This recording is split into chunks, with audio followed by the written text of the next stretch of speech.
মালদার বিভিন্ন প্রান্তে আবাস যোজনা নিয়ে স্বজন পোষণ দুর্নীতি কাটমানির মতো বিস্তর অভিযোগের মধ্যে একেবারে ভিন্ন ধরনের অভিযোগ উঠে এলো পুরাতন মালদায়। আবাস যোজনার খসড়া প্রকাশিত তালিকায় একজন উপভোক্তারও নাম নেই 3টি গ্রাম পঞ্চায়েত এলাকায়। খসড়া তালিকায় যে 3টি গ্রাম পঞ্চায়েতের নাম পুরোপুরি নীল রয়েছে সেই গ্রাম পঞ্চায়েতগুলি হলো পুরাতন মালদার শাহাপুর, মুচিয়া এবং মহিষবাথানি।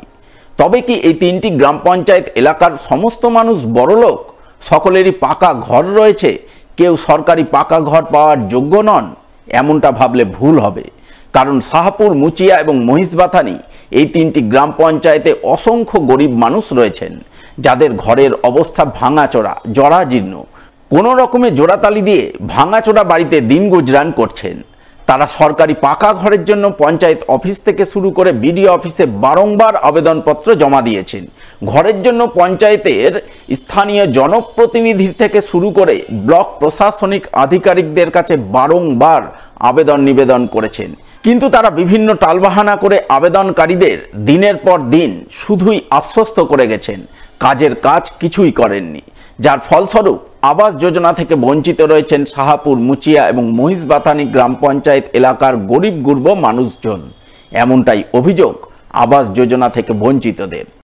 আমাদের ঘর বাড়ি পাচ্ছি না, গরিব মানুষ, খেটে খাচ্ছি, ভাঙা ঘরে বাস করছি। আমাদের কেউ অফিসে গেছিলাম, কেউ ভিডিও অফিসে গেছিলাম, কেউ ঘর বাড়ি দিচ্ছে না আমাদেরকে। অঞ্চলে শাহপুর অঞ্চল গেছিলেন, হ্যাঁ, সব বলেছি, আমাদের কিছু দিচ্ছে না বাড়ি ঘর। আমরা কি করে খাবো? আমাদের বাড়ি ঘর নাই, কিছু নাই, ভাঙা ঘর বাস করছি, কিছু তো আমাদের নেই। কেউ আমাদের ঘর দিচ্ছে না, কিছু দিচ্ছে না। গরিব মানুষ, আমরা কি করব? এই ভাঙা ঘরে বাস করছি, ছেলে পেলে বাড়ানো, কি করবো? সব তো ভেঙে পড়ছে বাড়ি ঘর। হয়তো আমরা জমা দিচ্ছি, কাগজ টাগজ জমা দিচ্ছি, মা করে ঘর বলছে আসবে, আসে না। অনেকবার জমা দিয়েছি, কোনোবার আসে না। কোথায় কোথায় জমা দিয়েছি? ওই তো অঞ্চলে বিডিও অফিসে দেওয়া আছে। জিজ্ঞেস করলে বলে কাগজ হারিয়ে গেছে, আসবে, এরকম করে রেখে দিয়েছে, আসে না। টাকা আসছে মনে হয়, খেয়ে নিচ্ছে। হ্যাঁ, আমরা বহুবার কাগজপত্র জমা দিয়েছি, কিন্তু ঘর আসে না। হ্যাঁ, বিডিও অফিসে কাগজ জমা দিয়ে আসছি, প্রধানকে জমা দিচ্ছি, অঞ্চলে জমা দিচ্ছি, কিন্তু ঘর আসে না। বলছে পাবা পাবা পাবা, খালি বলছে পাবা। তো কবে পাবো? পেতে পেতে যখন মরবো তখন পাবো? হ্যাঁ, কাগজপত্র জমা দিচ্ছি, বলছে এইবার পেয়ে যাবা, এইবার পেয়ে যাবা। হ্যাঁ, ভাষণ দিচ্ছে, বড় বড় ভাষণ দিচ্ছে, দিয়ে বলছে এই ঘর পেয়ে যাবা। তো না, আমাদেরকে দিলে তো আমরা পাবো, না দিলে কি করে পাবো? আবাস যোজনা থেকে পুরাতন মালদা ব্লকের 3টি গ্রাম পঞ্চায়েত পুরোপুরি বঞ্চিত থাকার ঘটনায় শুরু হয়েছে রাজনৈতিক তরজা। মালদা কেন্দ্রের বিজেপি বিধায়ক গোপাল চন্দ্র সাহার অভিযোগ, আবাস যোজনা থেকে 3টি গ্রাম পঞ্চায়েতকে পুরোপুরি বঞ্চিত করা হয়েছে। একজন উপভোক্তারও আবাস যোজনায় নাম তোলা হয়নি, যা উদ্দেশ্য প্রণোদিতভাবে করেছে তৃণমূল পরিচালিত রাজ্য সরকার। গৃহহীনদের গৃহ পাইয়ে দেওয়ার জন্য আমাদের দেশের মাননীয় প্রধানমন্ত্রী নরেন্দ্র মোদীজি তার প্রকল্প চালু করেছেন, প্রধানমন্ত্রী আবাস যোজনা। আমরা সেটা সবাই জানি, কিন্তু দুঃখের বিষয় পশ্চিমবাংলায় সেই প্রকল্প এক্সিকিউশন হচ্ছে না। আমাদের এই মালদা জেলার ওল্ড মালদা ব্লকে এখানে 6টা গ্রাম পঞ্চায়েত আছে, তার মধ্যে শাহাপুর, মুচিয়া আর মহিষবাথানি গ্রাম পঞ্চায়েতে কোনো বেনিফিশিয়ারির নামই সিলেক্টেড এখানে নাই।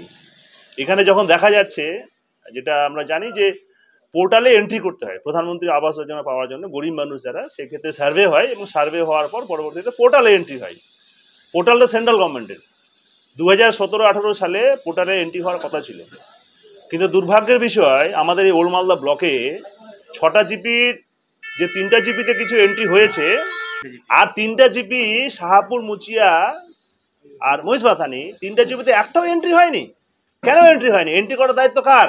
এন্ট্রি করার দায়িত্ব হচ্ছে রাজ্য সরকারের। উদ্দেশ্য প্রণোদিতভাবে গরিব মানুষ যাতে সেই বাড়ির সুবিধা যাতে না পায়, তার জন্য ষড়যন্ত্র করে, প্ল্যানিং করে সে কাজ করা হয়েছে।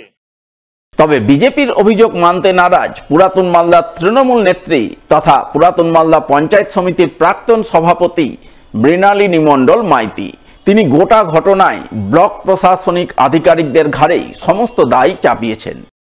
2018-তে আমাদের এই ফর্ম ফিল আপগুলো হয়েছিল। আমরা প্রত্যেক জিপিটিকেই ফর্ম নিয়ে আমরা অফিসে জমা করে দিয়েছিলাম। তারপরে আপনারা সকলেই জানেন পরের কাজটা হচ্ছে আমাদের অফিস স্টাফদের ডাটা এন্ট্রি করা এবং বিভিন্ন সাইডে সেটাকে জেনারেট করা। তো সেই কাজটা আমরা জানি না যে কোন ক্ষেত্রে গিয়ে দাঁড়িয়েছে। পরে যখন আমাদের কাছে কমপ্লেন আসে বা বাড়িঘরের যে নথিভুক্ত আমাদের যে তালিকাটা আসে সেখানে আমরা দেখি 3টে জিপি বঞ্চিত রয়েছে। সেই ক্ষেত্রে আমি নিজের জায়গা থেকে কমপ্লেন জানিয়েছিলাম আমাদের ডিএম সাহেবকে। আমরা পরে সেই বিষয়টা জানতে পারি যে টেকনিক্যাল ফল্ট বা তারা এন্ট্রি করেনি, এরকম একটা ব্যাপার এসেছিল। তো সেটা সম্পূর্ণ বিডিও সাহেবের ব্যাপার এবং বিডিও অফিস থেকে যে স্টাফরা আছেন তারা কি করেছেন সেটা সমস্ত অফিসের ব্যাপার, সেটা নিয়ে আমাদের কোনো হস্তক্ষেপ নেই সেখানে। এই বিষয়ে পুরাতন মালদা ব্লকের বিডিও সেঁজুদি পাল মাইতিকে ধরা হলে তিনি বলেন ওই সময় তিনি দায়িত্বে ছিলেন না, তাই তখন কি হয়েছে সেই বিষয়ে তিনি কিছু বলতে পারবেন না। এখন আগের সার্ভের তালিকা অনুযায়ী নতুন সার্ভে হয়েছে, সেই অনুযায়ী নাম পাঠানো হয়েছে। যাদের নাম বাদ গেছে তাদের জন্য এই মুহূর্তে করণীয় কিছু নেই। আগামী বছরে যখন নতুন করে সার্ভে হবে সেই সময় তাদের নাম তোলা হবে। আবাস যোজনার জন্য রাজ্য থেকে কিছু লিস্ট পাঠানো হয়েছিল, এর সার্ভে আগেই হয়েছে। এটা সেই লিস্ট ধরেই আপনার আমাদের কি এখনকার বর্তমানে যাদেরকে এনকোয়ারি করার জন্য দেওয়া হয়েছে তাদের নাম এনকোয়ারি করে পাঠানো হয়েছে। আর এই মুহূর্তে যাদের নাম নেই তাদের এক্ষুনি কিছু করা সম্ভব না। পরবর্তী বছরে যখন নতুন করে সার্ভে হবে তখন তাদের, এবং সেই সার্ভেটা হওয়ার কথা আছে পরবর্তী বছরে, সেটা হলে তখন তাদের নাম দেওয়া হবে।